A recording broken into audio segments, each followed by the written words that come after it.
My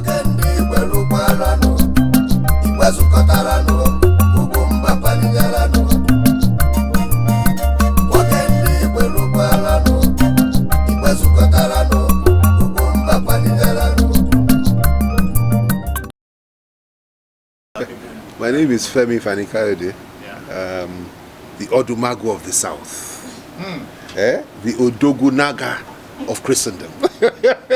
Odogunaga of Christendom.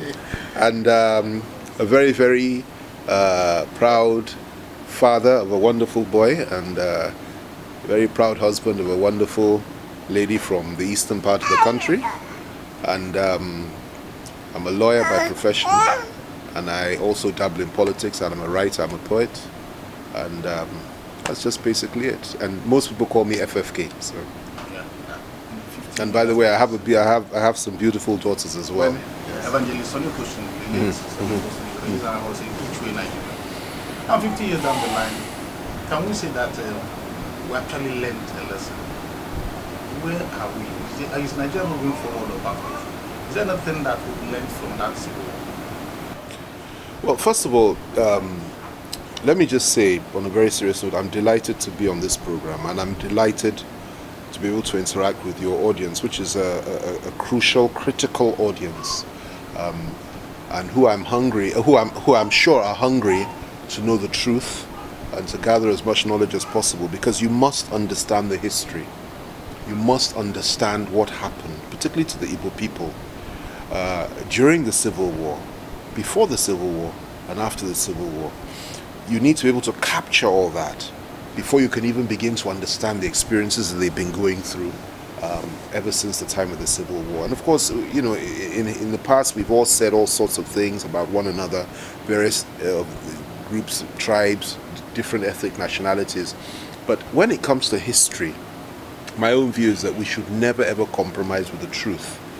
The truth speaks volumes, and the facts speak for themselves.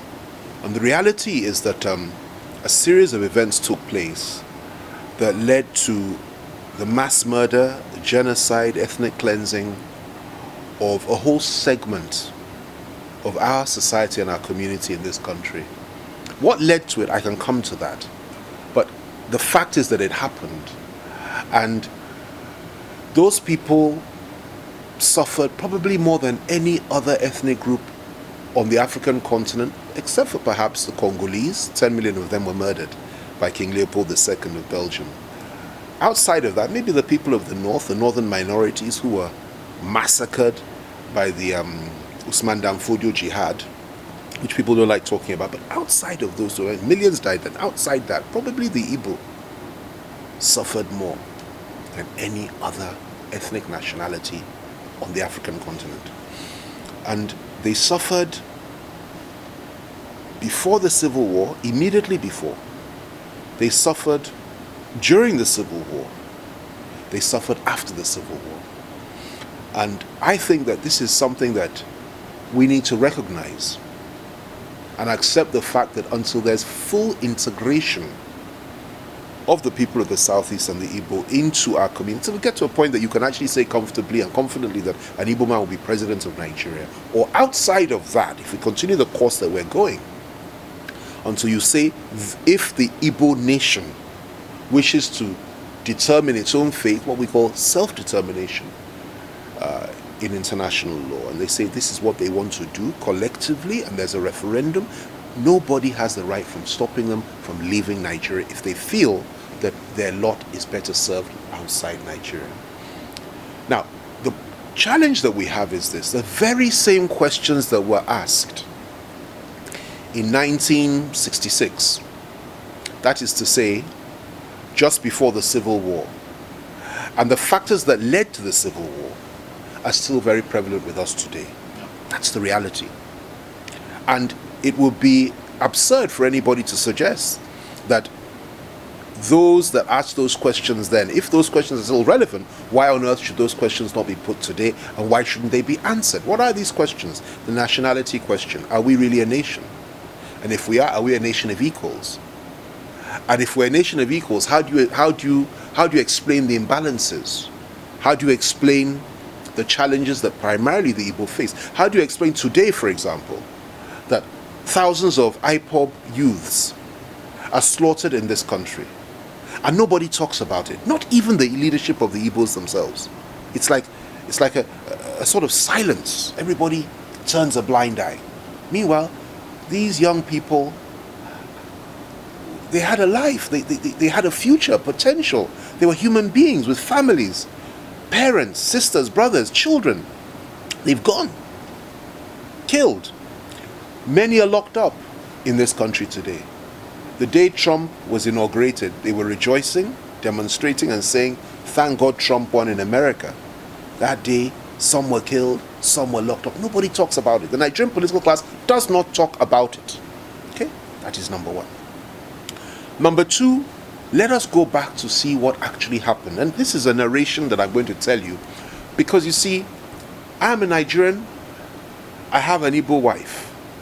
My son, Lotana, he is half Igbo, half Yoruba. And I feel a sense of obligation to the heritage of my wife's people that we must tell the truth. Not only that, as a human being, we must tell the truth. Let's look at the facts. Let's look at the facts. Now, I'll start at a place you may not like very much, but being a historian, I have to start there. Okay? And because there are some realities about the 40s and the 50s, what played out in the political field. I don't want to dwell on that too much, between the Igbos and the Yorubas and so on and so forth. Zik, Awolowo. That's just politics. Let's just leave all that. But the reality is that such was the magnanimity and the accommodating spirit that the Yorubas had in the 40s and the 50s, that an Igbo man almost became premier of the Western region. He was very close. In fact, he won the election. Had it not been for the fact that people crossed carpet and joined the action group, Zik would have been premier of the West. So the Igbos were very happy and comfortable in the Southwest. And we were all happy with that. And NCNC was originally a Yoruba man's party. Herbert Macaulay established it. On his dying bed, when he was dying, he handed over the flag of that party to Nnamdi Azikiwe to head it. And the rest is history. Incidentally, Nnamdi Azikiwe was taught, when he was at MBHS, he was taught by my grandfather, who was a lawyer. He was at Cambridge University. Before he went to Cambridge, he was a teacher. He taught Zik. Zik told me himself. And of course, my father worked closely with Zik when he was leader of the opposition in the Southwest. So I know the history inside out. But so it happened like that. All was well. What happened next? There were issues at the federal level. And for one reason or the other, there was a coup d'etat on January the 15th, 1966. Now, let's be guided by what happened that night, because you see, we must accept this before we can go any further. Let's look at what the defining moment was. You had a group of young Igbo officers, 99% of them were Igbos, and people come up with fake lists. I know the story of every single officer that was involved. I know what they did on that night, how they died. One of them is still alive today, and I hope I'll meet him one day. That's the one that came to my father's house. Captain Emmanuel Nwobosi. He's still alive. He's the only one that's still alive. He came to our house. That night, there was a coup d'etat. And 99% of the people involved that led it were from the southeast. Every single zone in the country was affected except for the southeast. The Igbos lost one officer. His name was Major Captain Nwegwe. He held the key of the armory. He refused to open the armory for him, so they killed him. But every other zone lost many, many sons and daughters and leaders, both from the political class and the military class. The Yorubas lost, the Niger Deltans lost, everybody lost somebody or the other, and it was a very bloody, brutal night.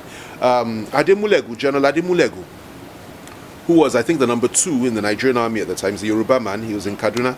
Not only did they kill him, they killed his 8-month pregnant wife. They killed the woman in the bed, they shot her dead.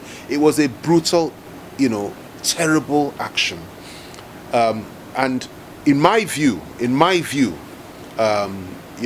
the motives for that operation were not what they said it was later. I saw it simply as a power struggle. And I'm speaking as a historian now. I'm not speaking as a politician. There's a big difference. My own view was that it was a grab for power by some young Igbo officers within the party, with a few Yorubas sympathizing with them. They came together, they tried to change the status quo. And what was the status quo at the time?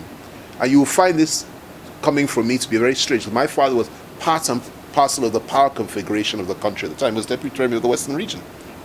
The status quo was essentially, you had a caliphate, northern-dominated federal government, which was imposing its will, not just throughout the north, but also in the southwest, and wanted to impose its will throughout the whole country. So it was essentially hegemony. And these young officers said, we are not prepared to accept this hegemony, and what are we going to do? We're going to kill everybody and start all over again. In the process of the killings, the coup did not succeed. It failed. And then another person came into power. But that night, let me go back to it. Every single person that was arrested, from the Prime Minister, the Premier of the North, the Premier of the West, Okucheba, the Minister of Finance, Colonel Shoda Inde, Brigadier Maimalari, I know the stories of how all of them died. Every single one of them. And I know who killed them, and I know how those ones ended. Now, my dad was the only person. They came to our house. I was 6 years old. They stormed our home and entered. They took him away. He wasn't killed. He was the only one. They took him to Dudan Barracks. There was a gun battle there. He was saved by the federal troops. He was the only one that didn't die. But I remember that night because the leader of that team that came, Wobosi, came to me and said, we won't kill your father. And my father wasn't killed. So he was the only one. So ordinarily, I would, but his best friend, S.L. Akitola Premier, was killed in his presence. They went to Akitola's house. Akitola's shop back, they killed Akitola. Now, ordinarily, I would have been a person that would be full of bitterness and hatred, that look at what they did, is something that cannot be ignored and is still relevant today. That is one. Number two, look at what the response to what they did that night was. I start by telling you that what they did was unacceptable in terms of human slaughter, particularly the slaughter of the innocents, pregnant women, the Saudana of Sokoto, the Saudana, Sa'amadu Bello, his wives tried to shield him from the bullets, they slaughtered him. So it was a barbaric night. A lot of people were killed, terrible night. But what was the reaction to that? Do you punish a whole nation because of the actions of a few army officers? Did they go, Ifejuana, who was the leader of the coup, by the way, not Nzogu, he came in later, Ifejuana, did they go to the people of the southeast and ask and call a referendum that should we do a coup or not? Nobody knew. A few of them did it. So why would you then visit your wrath on a whole nation? And that's the starting point. Let me tell you what the response to this action was. A response which I believe was unacceptable, disproportionate, until today the Igbos are paying the price for it. 6 months after that coup, or attempted coup, Ironsi took power.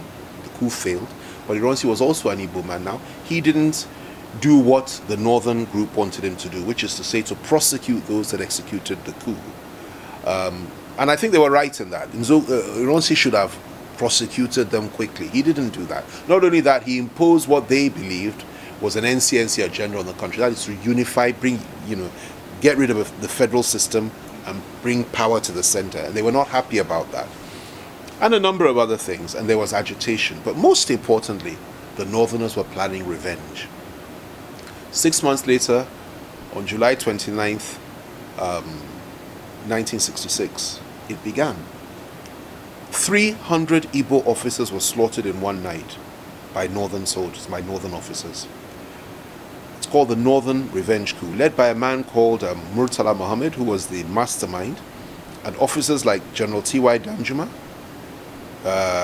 Major Martin Zadamu, and a whole load of others. I have all their names. I've written about this extensively.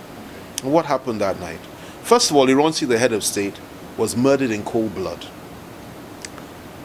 by a group of officers led by General T.Y. Danjuma. Now, I have to say that I'm talking as a historian here, so I must be bound by the facts. I will not judge anybody. I'll just give the narrative as it is. Let people make up their minds who were the villains and who were their own argument was they were revenging what had happened before. But my own contention is that, was this not disproportionate?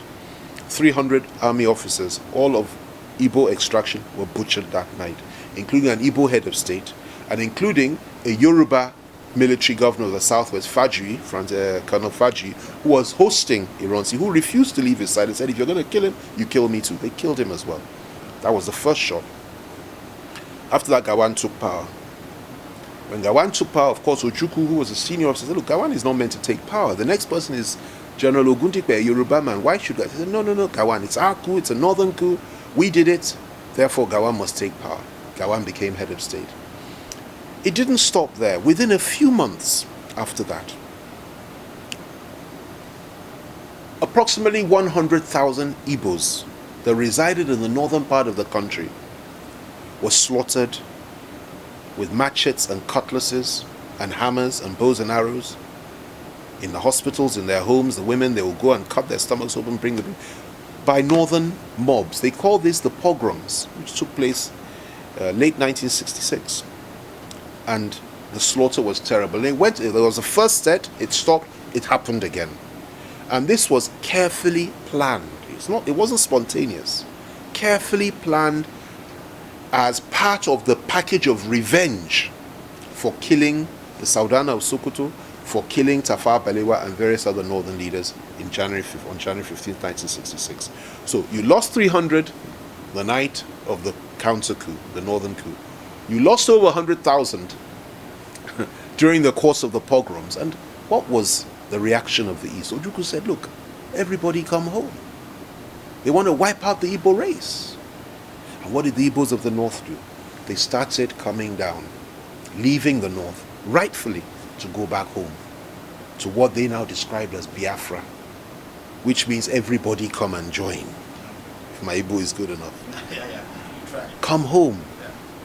And as they were going home from the north, at every single train station, at the train stop, rocks would be thrown at them, bows and arrows. They were killing them even as they hung on the trains. This is what they were subjected to.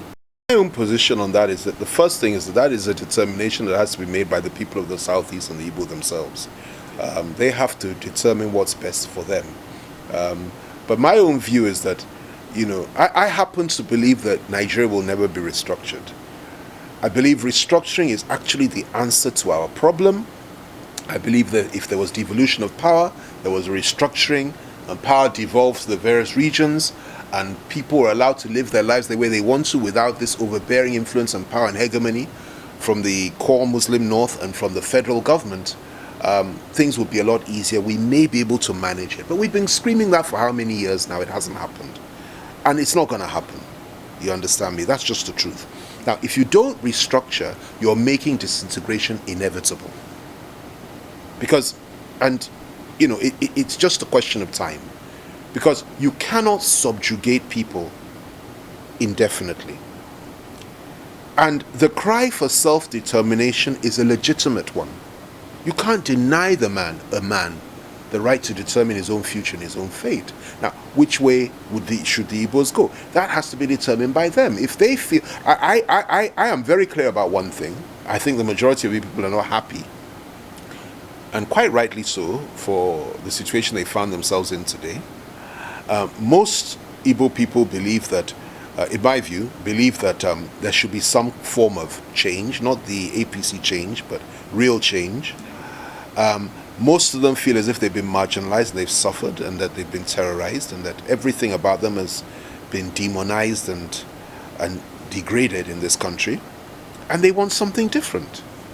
And some believe that restructuring is the way forward. There may be hope for that.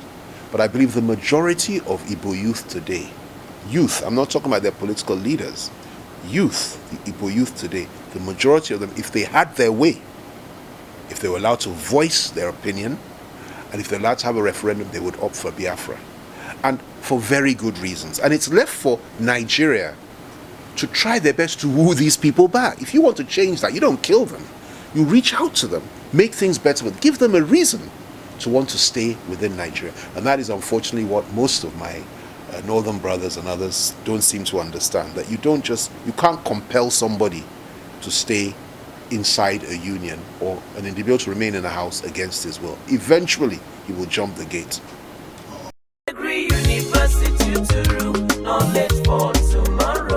That's right. You don't have to waste another year at home. Grab the last chance to still study medicine, law, engineering, agriculture, environmental sciences, natural and applied sciences, humanities, social and manual sciences this 2016-2017 academic year in Gregory University Uturu, and stand a chance of also acquiring entrepreneurial skills, qualifying for scholarships, and participating in summer exchange programs in the US. Wow! Hurry! Visit www.gregoryuniversityuturu.edu.ng to conclude your admission formalities before the window closes. Knowledge for tomorrow.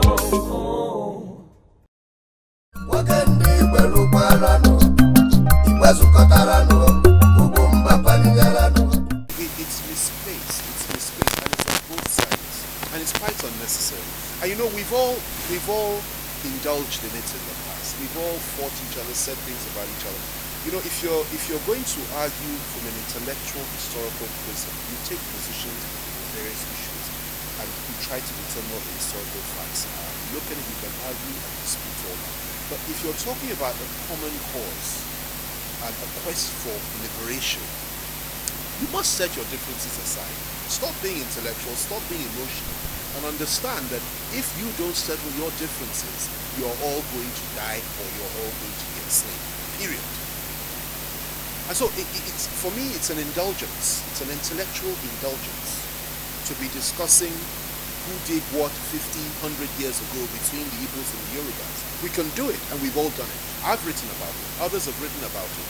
I've had disputes with the Igbos in the past in terms of historical fact. Because you see, what happens is this. People revise history. We all do it. The Yorubas do it, the Igbos do it, the Northerners do it the best of all. And they now tell their children this is what happened. By the way, the other people that are very good at that are the Egyptians, funny enough. They demonize those that did not succeed in history. They control those that succeed, and they revise history. It's a terrible, terrible thing. And it only happens in Africa. Go elsewhere, history is... I can go through the history for you, but it will take a very long time. There were so many issues between the two. If you talk about betrayal, when did it start? It didn't start during the time. Most people will tell you, okay, Zeke won, but the Yorubas betrayed him, and it didn't start there. The betrayal started long before. The suspicion started long before. But what we need to understand is that there was a time when we were all together. I told you that my grandfather taught Zeke at school. Not only did he teach it, when Zeke came back from America, he went to university in America, he came back. My grandfather, Yoruba man, was the person that chaired the occasion. Then they welcomed the Igbo state, the Igbo Union welcomed, did a dinner for my grandfather. Is not a Yoruba.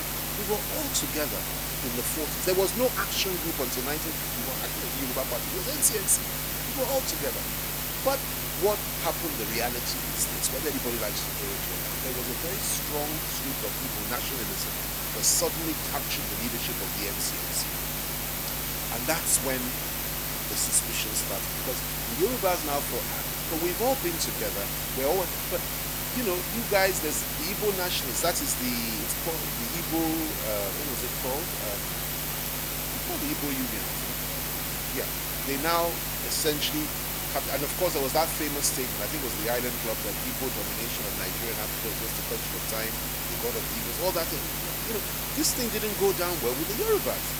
Consequently, I think it was Daddy Onyama, great man, who is the father of the present Minister of Foreign Affairs, by the way, and who went on to be a great jurist. Became a judge in the International Court of the Hague. He came up with that idea. And then Zeke, unfortunately, re-echoed it as some meeting. That was it. The Yorubas now started getting together. That's how Ege Omodudua was formed. Action Group was now formed in the Yoruba Elders Party, and then this established Action Group. Action Group did not come into existence until 1949, 1950, as a direct reaction to what was seen as the rise and power of Igbo nationalism in the Southwest. And it was like a defense mechanism that, look, they're doing their own, let's do our own, and that's how the real rivalry started. Okay? And even at that, of course, the majority, there were many, NCNC was so strong in the southwest, Adilabu, so many others. My dad started in action, he joined NCNC in the end. You know, so there was a lot of representation. Yoruba land was split into two, NCNC and Action Group. So we were all together. That's the point I'm making. Now, I think during the course of or just before the Civil War, during the course of the Civil War, I think that's where the difficulty started. Because when Awolowo was released from prison, the story goes that Awolowo betrayed the truth by simply not allowing the Biafra coming to the base before the Biafra. And that's where it's always a betrayal. But again, it wasn't as simple as that. Because it is true that he said that the Yorubas would follow if Biafra was made, the Yorubas would do their own thing. It is true that he said it. But there's no way he could have effected it. And I'll tell you why. At that time, Lagos was the capital of the country. Northern troops flooded the whole of the southwest. They made sure that there were Hausa, Fulani and Northern soldiers everywhere. So there's little we could have done. What Awolowo did, because I know, because when he was released, there was a famous meeting of the Yoruba leaders. Both groups, there were two divisions in Yoruba land. Those led by Akitola who had been killed. My dad was his deputy. So my dad led Akitola's meeting. Awolowo led his own meeting. It was like a reconciliation with the Yoruba leaders of the world. It was chaired by General Adebayo, who just died recently. The great man. At that meeting, it was at that meeting that Awolowo was declared by affirmation as leader of the Yorubas. At that same meeting, my father, Chief Femi Fani Kayode, was declared by affirmation deputy leader of the Yorubas. So you had one from each side. So I know what happened. After that meeting, Awolowo insisted that before doing anything, he had to go to the east to go and see the country. And he went. When he got to the meeting, minutes of the meeting were taken, who were in this meeting, like with their friend, Awolowo's man. And at that meeting, he told me, yes, we agree, but give it time. Don't go yet. Give us the opportunity to get these guys out of the Yoruba land. Once they're out of the Yoruba, we don't have the force of arms there. We can now safely say we're leaving. But if we say it now, they will slaughter our people from house to house. And they will impose subjugation on us. That was what he told them. He came back. And when he came back, not too long after that, people, regardless of that, declared secession and attacked the West. That is what happened. Now, you know, that is the reality of it. You may choose to blame who you like. And, you know, in my own view, if I had been Awolowo, I may have done it differently. I'm not criticizing him. I'm not, you know, but I may have done it differently because I would have appreciated the fact that these guys, whether they're with you or not, even if they're soldiers or they're never going to let you go anyway, so you do what you have to do. But he took it in a different way. Now, what happened? The next thing that happened, where I think that I would have made a bit of a mistake, which was that he was promised, you know, he was given position, power and authority, and brought into the federal government as effectively the de facto, well, I won't say leader, but he was the most powerful civilian in that government. And the understanding was that after the war and after the military goes, he may open the way for him to become president of Nigeria. I believe that is what may have been what motivated him, because Awolowo was never comfortable with northern hegemony. In fact, he fought it more than anybody else. So it seems strange that he would have suddenly decided to take this course. And just before I continue this line, let me go back a bit. You spoke about betrayals and so on. You said the Yorubas would always support the North against. It's not true. Historically, what happened was that whenever an election was fought, IGBO'S and Yorubas are split. IGBO'S will either be NCNC or NPP later on in the Second Republic or whatever. After they've been defeated, they'll go and form a coalition government with the Northern Party. Yorubas only ever did that once. And in fact, the mainstream party in Yoruba land has never done that. You know, Action Group never entered into any kind of alliance, even after being defeated with the North. They never did.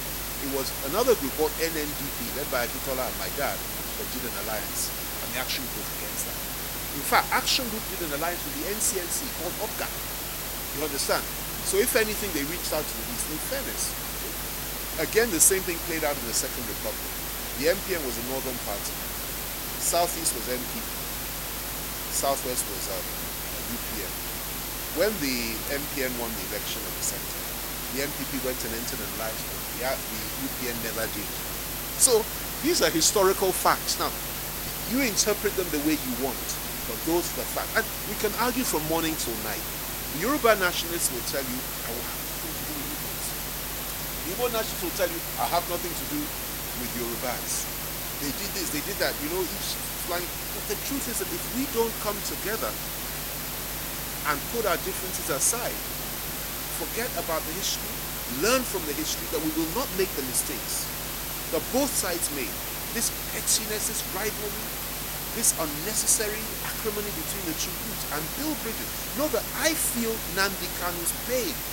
I was in Kuje prison with him. I feel his pain.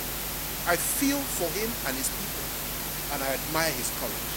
And it's interesting that more Yorubas, Fayoshe, myself, and other key Yoruba leaders are speaking up for Nnamdi Kanu and supporting Nnamdi Kanu, probably more than some of his own Igbo leaders. And I find that very curious, because we feel that pain. We're all in it together.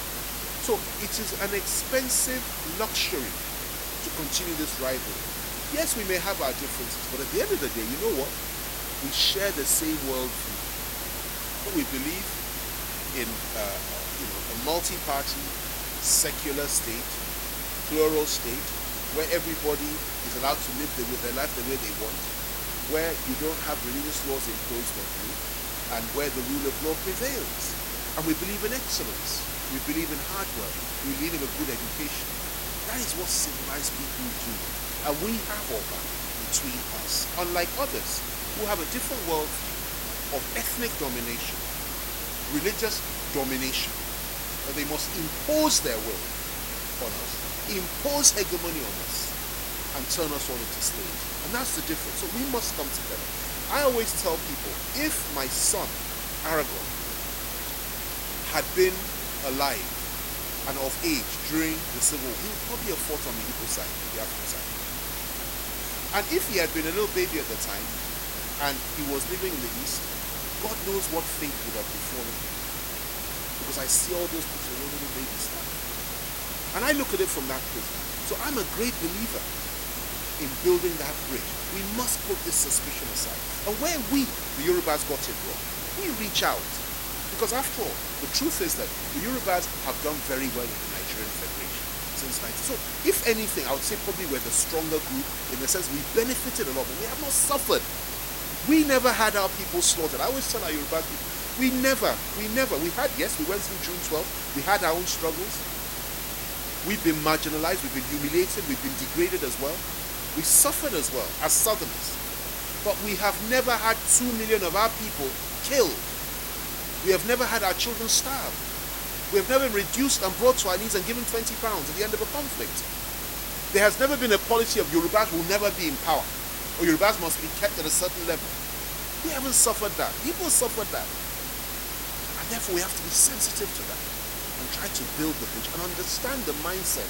And most importantly, there are no prospects in this country. A wealthy, powerful country, they don't have prospects. That's why there are so many of them all over the world trying to make a living. And that's the reality. So we must come together, put the suspicion aside. That famous phrase, the handshake across the Niger, we've got to shake it, we've got to make it, and then we've got to come together with our brothers from the South, together with our brothers from the Middle Belt, who have been equally persecuted, if not more. They've been stripped of everything by the heavyweights. Join forces, come together, and then determine the fate of this nation and the direction which this country will go. Meet David. He got a new apartment. David's apartment was so empty, he need to buy some electronics and home appliances. He is thinking of how and where to buy the products. David got a new microwave from the market. His microwave stopped working some minutes after use. David's fiancée, Mary, is coming to visit. On getting to his house, David was busy lamenting over the products he bought. He told her how has been cheated, stressed, puzzled. Anthills.com.ng came to her mind and told David to check it out. David visiting www.anthills.com.ng. David purchasing a new microwave and some other home appliances. His order was delivered to his doorstep in less than 24 hours, after making payment with his card. David thanking his fiancée for introducing Anthales to him.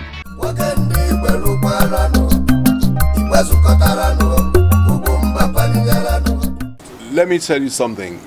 Trump came up with a famous phrase, President Trump of America. He said the system is rigged. Just take it from me, the system is rigged. Now, I have immense respect for your Igbo political leaders. I will not be the one to in any way denigrate them because they're operating on a very complicated system. They understand what's going on in this country. I have a friend, he's one of the governors of the East. I had a long talk with him, great guy. And I won't mention his name because it's not fair. I asked him, why didn't you do something about the killing of your people by the Fulani herdsmen? Why didn't you do more? Because he did something, but he didn't do what others would want him to do. That is to say, to instigate reprisals or to defend his people with arms. And he said, look, we have to be very careful. If I say A like that to my people, they will start and they won't stop. That's the first thing. Second thing is that we'll play right into the hands of those that want to declare a state of emergency in our state for their own reasons if we don't manage it carefully. So he took a different approach. Now, I may not agree with that approach, but I accept the argument and I understand the argument. They're operating under a very difficult environment. And yes, the system is rigged. It's rigged to the extent that, it will be very difficult, for example, for you to get up today and say you're registering an IPOB political party in the country, because INEC wouldn't register it. They'll say it's a regional party that believes in secession and self-determination, therefore we won't register. So it's not a platform. There's nowhere else in the world that democracy operates like that.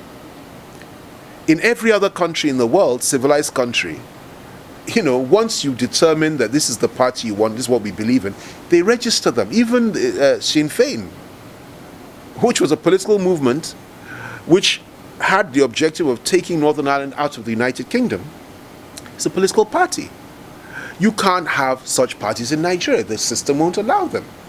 Therefore, the system is rigged. If I want to, for example, form a party that believes in the establishment of the Ududua Republic, and this is the name of the party, this is what we want, this is what we believe in, it's a legitimate aspiration. INEC won't register that party. So how can you tell me this is real democracy?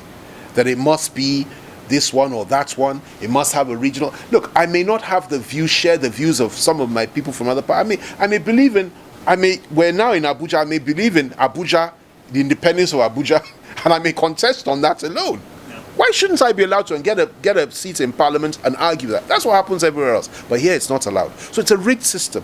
And if you have a rigged system, the kind of leaders that will eventually emerge will be leaders that essentially must be consensual, must always want to build the bridges, must always want to ensure that what they determine as being radical or extreme will never emerge, and so on and so forth. Forgetting that democracy is about the will of the people. The people must have the choice. They must be able to say, this is what I want, this is what I want. You can't limit that choice and say, it must be somebody that's within the prism of PDP, within the prism of APC, within the prism of NRC or SDP of old or whatever. No. But that's what we have here. And that's why we have the kind of leaders that have emerged. If you have real democracy in this country, it will be a different ballgame. I believe in a parliamentary system.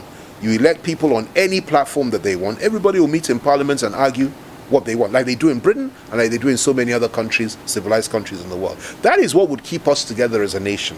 But if you continue to impose a rigged system, impose your will, have an all-powerful federal government, which essentially is dominated and controlled by the Hausa Fulani ruling elite, and which has an Islamic agenda. If you have that, and then you now try to force them, you kill people, you kill Shia Muslims, you kill IPOB members, you kill whatever anybody, so you lock up opposition members, you terrorize everybody, you're asking for trouble.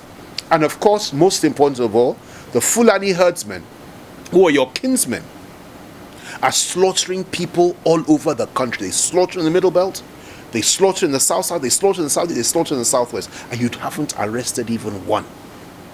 Instead, you're terrorizing, locking up, arresting, and killing Shia Muslims that never raised their hand, IPOB members that never raised their hand. and opposition figures, political members of the political opposition. Is this right? Is this right? Is that the way to keep the country run? I don't think so. We're sitting on a keg of gunpowder. Okay, sir. You said something about the system. But I think it's the same system that your friend Fayoshe got elected. Yeah. Why should it be different, No, well, that again, as I said, I will not be the one to attack any Igbo leader. Because everybody has his own style in his own way. And, I believe in building bridges. If they are not satisfied with the leadership that they have, then it's left for them to change those leaders and get ones that can. If they can. But the reality, I've told you why you have that kind of sentiment. Fayoshe is different. He's Peter the Rock. He is Oshokomole. He's a strong man.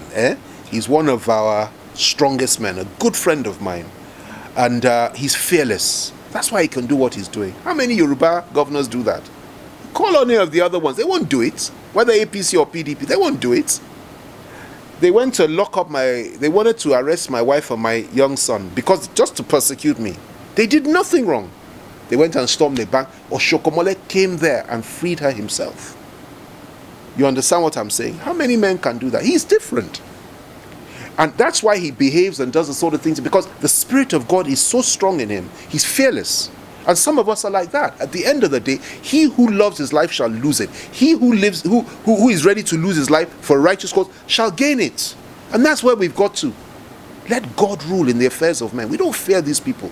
That is why he's different. What you need is to identify people that have the Spirit of God in them, that have the fear of God in them, and that are actually fearless.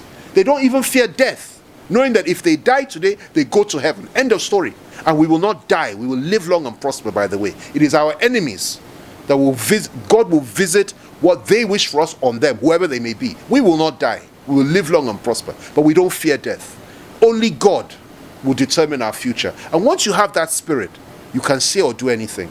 And you can stand up to any government. And I encourage the Igbo people, if they feel marginalized, rise up and say, we've had enough, and stand on the side of the people. Say, we want a better deal in Nigeria. I'm not saying people should go and pick up arms and kill people. No, we don't do that. It's the other side that do that. 808 Christians slaughtered in Kaduna, southern Kaduna, on Christmas Day and Christmas Eve. 20 slaughtered on Easter Day. Every day you hear the story of how they slaughter Christians in the north.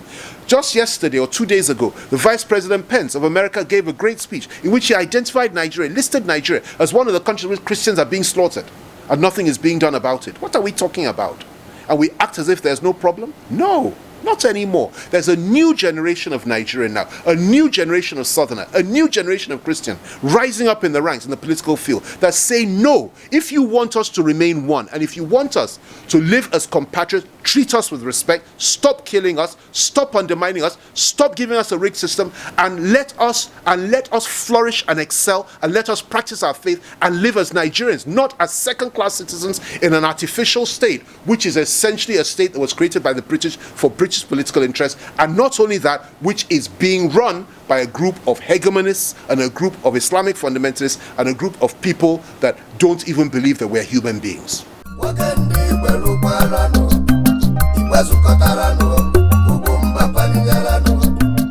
This country cannot be solved by partisan politics. It's just been my view.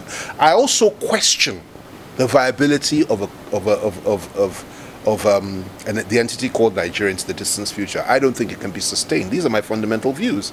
I believe that we're far better off if we carefully and constructively rebuild a new nation, redefine it, maybe with the middle belt, the south-south, the southeast, and the southwest come together and have their own country, and let those that want to practice Sharia in the northwest and the northeast and want to do all these things and are ready to harbor Fulani husband to go their own way. But that's just my view. And this is not a PDP view. But if you want me to talk about the PDP, I can. The PDP are virtually helpless right now because they've been emasculated. Why? Because somebody was imposed, an agent of the government was brought in by guile and by stealth and by deceit, managed to fool the majority of party leaders. I was the only one that stood up at the time, together with the Ministers' Forum led by Turaki and a few others, that said this man is a Trojan horse. He came in and they brought him in, and the rest is history. The government want Ali Modu Sheriff's group 5% of the party to be recognized, because they know they're actually working for them. And that's where the struggle is, that 95% of the party is on McAfee's side, and we're still struggling in court to know which platform is the legitimate one.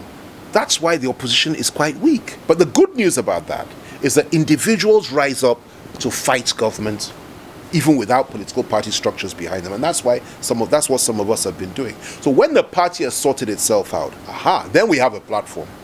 Then we can oppose the government, as should be the case in any democracy. And I'm hoping that'll be soon. I'm hoping the Supreme Court will go the right way. Once they determine that, we have our platform back, and we'll take them on, and we will defeat them at the next election. And that will be one step in the right direction to eventually solving the problem of Nigeria. Welcome to Gregory University Uturu, the choice academic destination for sound entrepreneurial training, securely located in a serene academic environment with modern state-of-the-art infrastructure, fully stocked on and offline libraries, equipped research laboratories, decent lecture halls, and a sports complex that boasts competitive indoor and outdoor game facilities. Application for admission into various programs in the 8 colleges of medicine and surgery, engineering, law, agriculture, environmental sciences, natural and applied sciences, humanities, social and management sciences for the 2016-2017 academic session has commenced. Visit www.gregoryuniversityuturu.edu.ng or call 0700 Gregory Uni for more information. Gregory University Uturu, knowledge for tomorrow.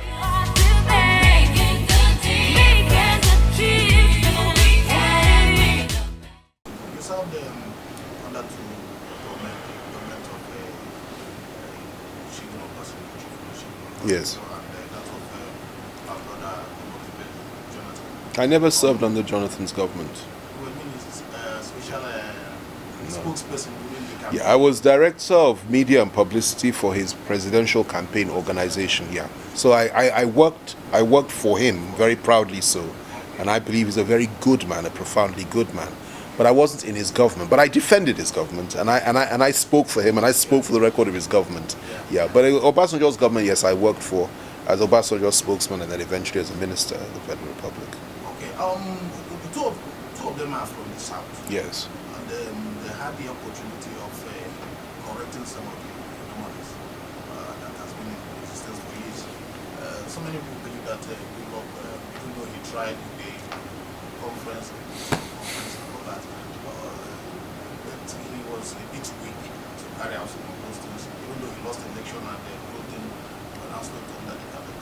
Can you please enlighten us more? These two men, they had the opportunity of changing this. What stopped them from? They operated with great constraints. I know them both very well. Great constraints, and they did creditably well, the two of them. Obasanjo is a very forceful man, a great tactician, a very strong man. He broke the power of the core North. He came in and created a level playing field. He did not allow the Northerners to dominate everybody. He treated them with humanity, and he treated the rest of us, and he made everybody feel comfortable. And he provided good governance. He believed that was the answer to the problem. Well, it's okay to believe that as long as you're the one running the country. But when you're not running the country, and you don't have good governance, and people aren't treated as equals, problems come again, which is why some of us in his government urged him at the time to have a national conference and so on and so on, and he refused to outright. So I think that was his mistake and his failing. And of course, the way he handled Sharia, I think, was wrong. I think he should have crushed the whole Sharia thing from the start. But he didn't want a civil war. And I felt that if we don't fight the civil war today, we're going to fight it later. But that, in my view, is where he got it wrong. But he did an excellent job. I think he's one of the best presidents this country has ever had. I think he's a great elder statesman, and I remain eternally grateful to him for giving me the opportunity to serve this country. And he's a great warrior, by the way, a great general. So that's him. Jonathan was an absolute and is an absolute gentleman. Gentle, kind, open, and very, very accommodating. And Jonathan did more for the Igbos than any other president in the history of Nigeria. One. Jonathan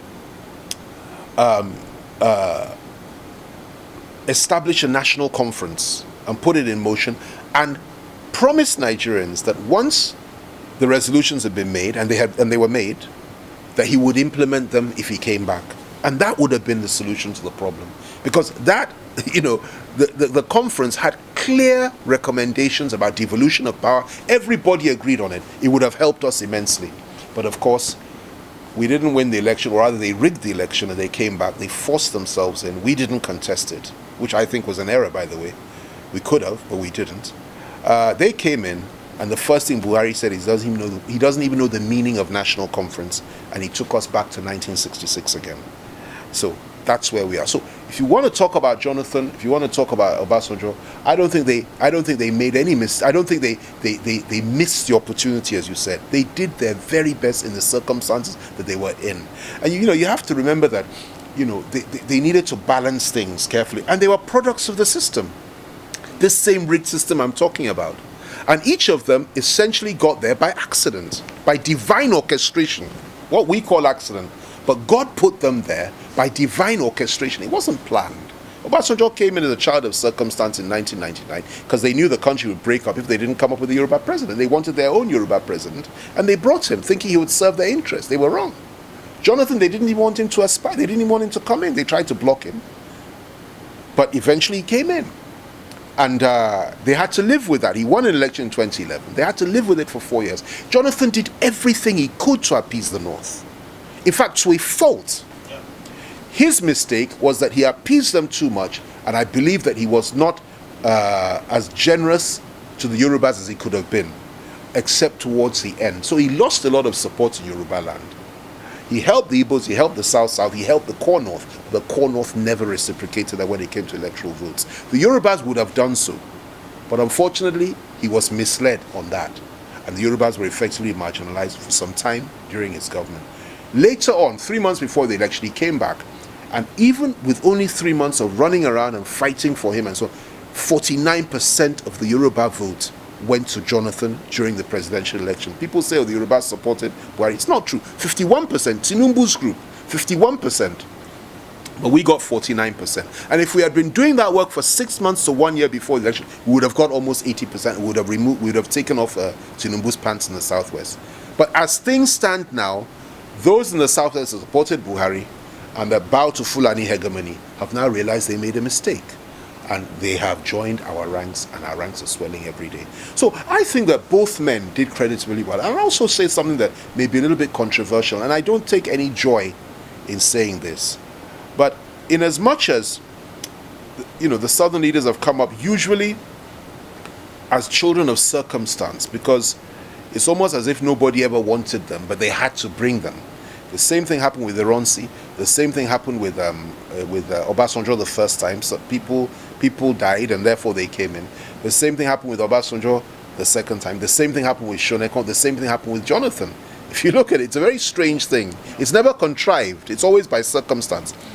But it is also interesting to know that every single core northern leader in this country, in the history of our country, from day one, and when I say core north, I mean northwest and northeast, every single one of them that has ever ruled this country has either been killed on the throne, has died on the throne, or was removed in a coup d'etat and detained for 3 years or more. That is a very strange thing. If you want me to go through the list, I will do so. And I don't say this with any relish or joy. They're human beings, and it's a tragedy, but the fact is, this is what you have to ask yourself, if that is the case, what is really going on? Let me go through the list. Tafawa Balewa was killed on the throne. He's from the northeast. The next person from that part of the country that came, who was put on the throne, Gawan is not from there. The next person that came in from there was Murtala Mohammed. He was killed on the throne. The next one that came in after that from there was Shagari. He was removed in a coup d'etat and detained for 3 years or more. Then Buhari, removed in a coup d'etat, detained for 3 years or more. Babangida is not from there. He comes from the middle belt. Okay, he's from the north central zone. Okay, the next one that came in after him from there was Abacha. Abacha was killed on the throne. The next one that came in after that, from that part, Abdul Salam is from the middle belt. The next one was Yaradua. Yaradua came in, he died mysteriously on the throne. Okay. Of course, Jonathan is not from there. Then Buhari has arrived. Today, Buhari, we don't know where he is, we don't know what his condition is, but we know he's in a critical situation. And what I'm trying to tell you is that there's more to this than meets the eye. And we need to understand sometimes that even what we do things and we say things, at the end of the day, God himself is the one that determines who will become leader. You can bring anybody you like. You can bow to anybody you like. That one you bow to, if God says is no, God will give you a sign. And that's what I'm prepared to say on that.